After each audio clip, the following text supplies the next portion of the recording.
Welcome back to MCU Park here in Brooklyn, New York. Ironbirds in town for just a brief two-game series here against the Brooklyn Cyclones. I'm Tim Murray back on the Ironbirds Radio Network, and I'm joined by infielder/pitcher now in Tommy Winegardner. And Tommy, we'll start with that. Last night you come in the ninth inning. It's an 8-2 game. The Ironbirds trailing by 6 runs. What was just your thought process coming in, your first professional appearance atop the hill?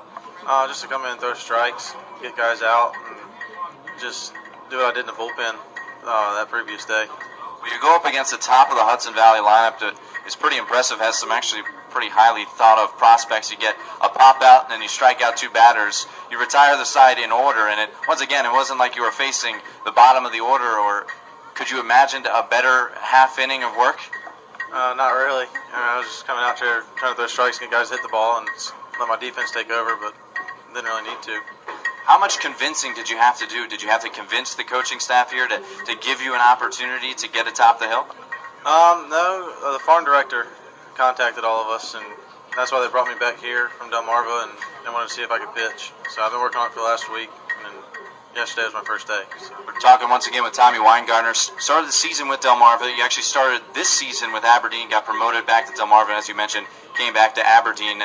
In Cumberland, you were the closing pitcher, as you just told me. What was that like? Would you play 8 innings in the field and then come out and just close the game if you guys were ahead? Mm-hmm. We had an infielder that could come out and do well in the infield if they ever needed me on the mound, and that's what they did. So he'd come in and play short, and I'd pitch. When you signed your professional contract with the Orioles, what were the stipulations? Was there ever talk about you maybe becoming a pitcher, or is it when you signed that contract last year with the Orioles, was it you're going to be strictly an infielder? They signed me just strictly as a shortstop, and I never mentioned anything about pitching until this year.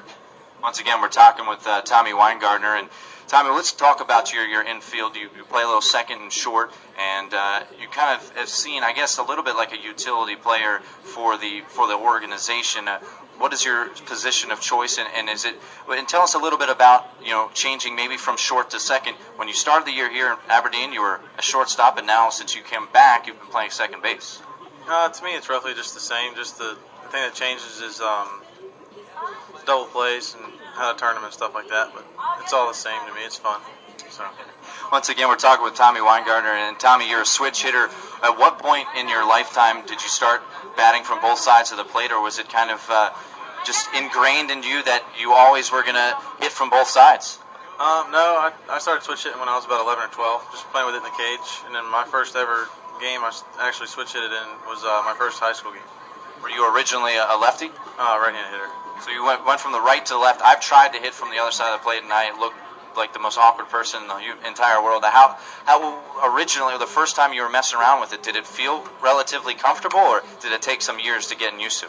That took a little bit of time to get used to. Definitely once you start seeing live pitching with it, it gets a little bit tougher. But I felt comfortable with it not too long after I started. Well, in your college days, you were kind of all over the place. You played at Polk State, you played at Coastal Carolina, you played at Cumberland, but you are originally from Maryland. What is it like playing within the organization? I'm not sure, I didn't ask you what your team was growing up, and if it wasn't the Orioles, you don't have to let people know, but is it pretty neat the fact that the Orioles organization is mostly in the state of Maryland, and that's where you're getting the opportunity to play a lot of your baseball? Growing up, I was an Orioles fan ever since I was a little kid, and then being able to get picked from the Orioles last year was definitely a humbling experience. It's awesome, and being close to family and stuff definitely helps. So what was your dream? Obviously, you're an infielder on the roster. Now you're getting these couple innings, and you had some success. Now you envision yourself, or you're playing at Camden Yards. Are you on the right side of the infield? Are you on the left side of the infield, or now are you atop the hill? To me, it doesn't really matter. I just want to pursue my dream and play. So now that you've had the opportunity on the hill, is it now ingrained in your mind? That was pretty fun last night. Maybe we can kind of keep doing that. Yeah, whenever they need me and stuff, and definitely I've been working at it, and I wouldn't want to work at it to not do it. So.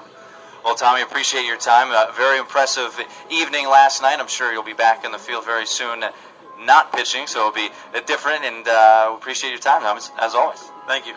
That's Tommy Winegardner, infielder/pitcher for the Ironbirds, and we're back after this on the Ironbirds Radio Network.